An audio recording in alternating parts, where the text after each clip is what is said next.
వివాహాది శుభకార్యములకు, పుట్టిన రోజులకు, మీటింగులకు అత్యాధునిక సదుపాయాలతో ప్రొద్దుటూరు వాసవి సర్కిల్ వద్ద నుంచి అతి సమీపాన మీకు అందుబాటు ధరలలో happy banquet AC function hall మీకు స్వాగతం పలుకుతుంది.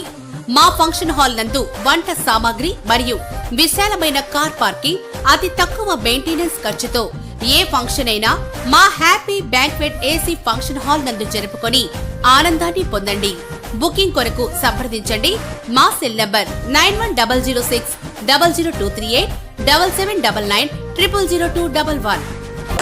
పాత సంవత్సరానికి వీడుకోలు చెబుతూ ఒక 6 గంటల లోపల కొత్త సంవత్సరంలోకి ప్రపంచం యావత్తు కూడా కొత్త సంవత్సరంలోకి అడుగుపెట్టబోతున్నాం. మరి రాబోయే కొత్త సంవత్సరంలో అన్ని రకాల ప్రజలకు ఆయురారోగ్యంగా ఐశ్వర్యవంతంగా ఉండాలని, అదే మాదిరిగా మా కూటమి ప్రభుత్వం కానీ కేంద్ర ప్రభుత్వం ద్వారా కానీ ఎన్నో రకాల అభివృద్ధి కార్యక్రమాలు చేపట్టాలని, అందుకు ఈ యొక్క 2026 సంవత్సరం సహకరిస్తుందని అందరూ కూడా కోరుకుంటున్నాం. మరి కొత్త సంవత్సరంలో మనం అందరం కూడా అన్ని రకాల అభివృద్ధి కార్యక్రమాలు బాగా చేయాలనే దాంట్లో మేము దృఢ సంకల్పంతో ఉన్నాం.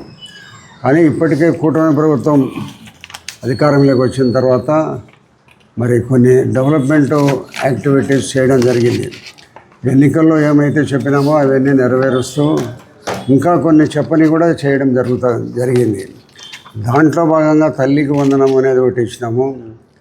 మరి మహిళలకు ఉచిత బస్సు ప్రయాణం కలిగించినాము.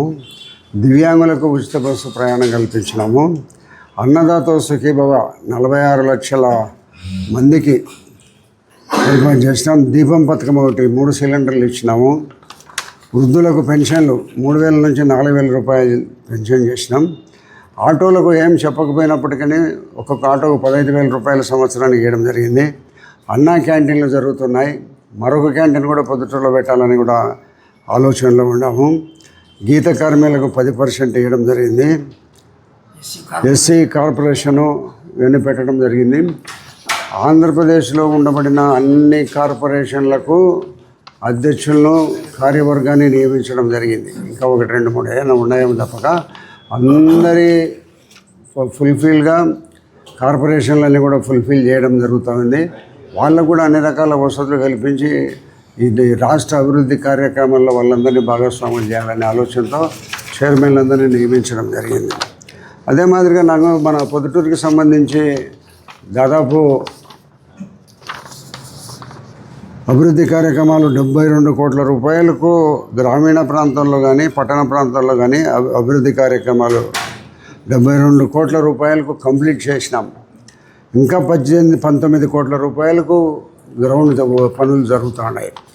ఇవే కాకుండా మన పొద్దుటూరు పట్టణంలో మైదుకూరు రోడ్డు అత్యంత ప్రాధాన్యత కలిగిన రోడ్డు. ఆ రోడ్డును 100 అడుగుల రోడ్డు విస్తరించి బైపాస్ రోడ్డు వరకు తీసుకుపోతున్నాం.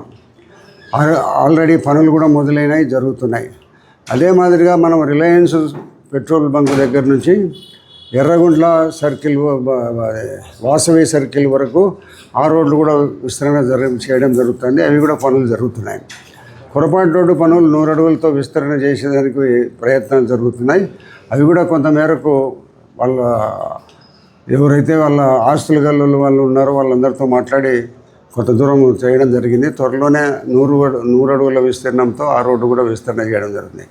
పొట్టిపాటి రోడ్డు ఒకటి కూడా 80 అడుగులతో విస్తీర్ణం చేయాలి. ఈ 4 రోడ్లు శాంక్షన్లు అయ్యి మంజూరై ఉన్నాయి.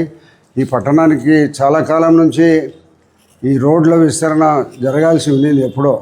కానీ మైదుకూరు రోడ్డు చాలా బిజీగా రోడ్డు, పెద్ద ట్రాఫిక్ రోడ్డు. పొరపాటు రోడ్డు కూడా పెద్ద ట్రాఫిక్ రోడ్డు.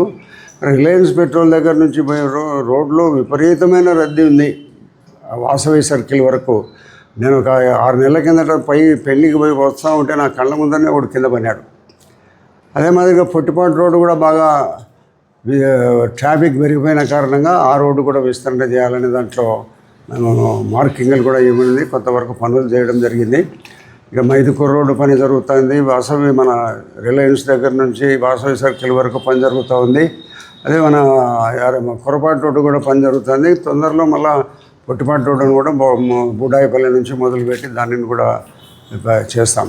మాదిరిగా డెవలప్మెంట్ యాక్టివిటీసు కూటమి ప్రభుత్వంలో అన్ని రకాల అభివృద్ధి కార్యక్రమాలు చేయడం జరిగింది. గ్రామీణ ప్రాంతాలలో ఈ ఉపాధి హామీ పథకం ద్వారా కానీ మరి అదే ప్రజలకు ఈ అన్ని రకాల వచ్చే దాంట్లో అన్ని అభివృద్ధి కార్యక్రమాలకు సంబంధించి గ్రామీణ ప్రాంతము పట్టణ ప్రాంతంలో చేయడం జరుగుతుంది. అదే మాదిరిగా మున్సిపాలిటీలో కొంత డెవలప్మెంటు కొంతవరకు వెనుకబడి ఉండబడిన మాట వాస్తవమేను. కొంతవరకు ఇప్పుడు ఉండబడిన అధికార పార్టీకి అది వాళ్ళకు మున్సిపల్ చైర్మన్గా ఉండబడిన దానివల్ల మేము కొంత చొరవగా ముందుకు పోతూ ఉండబడినప్పటికీ కూడా వాళ్ళు సహకరించని కారణంగా కొంత వెనుకబడి ఉన్నాం. అదే ప్రొద్దుటూరుకి డ్రైనేజీ సమస్య ఒకటి ప్రపోజల్ ప్రభుత్వం దగ్గర ఉంది. దాదాపు 360 కోట్ల రూపాయలతో ప్రభుత్వం దగ్గర ఉంది. సూచనప్రాయంగా అంగీకరించడం జరిగింది. పూర్తి స్థాయిలో ఇంకా అంగీకారం తెలపడం ప్రభుత్వము కేంద్ర రాష్ట్ర ప్రభుత్వాల ద్వారా అదే పొద్దుటూరులో ఉండబడిన బొల్లవరం మున్సిపాలిటీ ద్వారా వచ్చిన డబ్బులతో వీటన్నిటితో డ్రైనేజీ మొదలు అతి త్వరలోనే దాన్ని కూడా ప్రారంభించేదానికి ముమ్మరంగా ప్రయత్నాలు జరుగుతున్నాయి. కాబట్టి ప్రొద్దుటూరు అభివృద్ధి కార్యక్రమాలు పూర్తి స్థాయిలో మరి ఇది 2025కు మనం వీడ్కోలు పలుకుతూ వచ్చే కొత్త సంవత్సరంలో ఇవన్నీ కూడా పూర్తి స్థాయిలో చేసి ప్రజలకు అభివృద్ధి కార్యక్రమాలు చేయాలనే సంకల్పంతో మేము దృఢ సంకల్పంతో ముందుకు పోతున్నాం. మరి మా ముఖ్యమంత్రి గారు కానీ లోకేష్ గారు కానీ అభివృద్ధి కార్యక్రమాలకు సంపూర్ణంగా సహకరిస్తున్నారు. కాబట్టి మరి ఈ మన 2025కు వీడ్కోలు పలుకుతూ అందరూ ఆయురారోగ్యంగా ఐశ్వర్యవంతంగా ఉండాలని 2026 సంవత్సరం అందరికీ అన్ని రకాల అన్ని బాగోగులుగా ఉండాలని అభివృద్ధి కార్యక్రమాలు ముమ్మరంగా జరగాలని కోరుకుంటూ